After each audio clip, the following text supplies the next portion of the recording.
morning, everybody. TJ here. So I'm standing in front of my 2021 Kia Forte GTLine.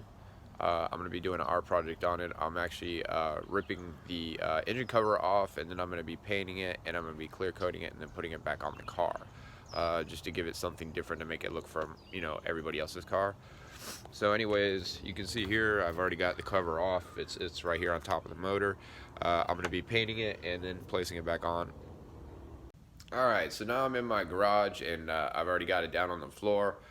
So we're going to talk about what I did and what I got to still do. I'm to a point where it's almost finished, but I want to go ahead and go over what I did so people know. So if you want to do it yourself, you'll have the ability to do that. So when I did the sanding, I actually did two different grits. I did a 220 and a 100. The 220 I ended up using first, and then the 100 I used later to smooth it back out again. And that was my first process. Then after scuffing it down, I actually took it outside, took some soap and water to it, washed it off real good. And then after that, I brought it back into the garage. I just let it sit and dry for about 4 hours. You probably didn't need to let it dry that long. It probably only took 20 minutes really. But I went ahead and just let it sit and take the time to sit in the heat. It's also got a little fabric thing underneath of it that sits between the cover and the engine. I guess for heat protection or whatever. So I took the time to make sure if that got wet, that actually dried out too. So that way I wouldn't ruin it. So I just threw the clear coat on, but I want to go ahead and show you guys what I used to do this up. So this right here, Iron Armor Standable Primer. I sprayed that on.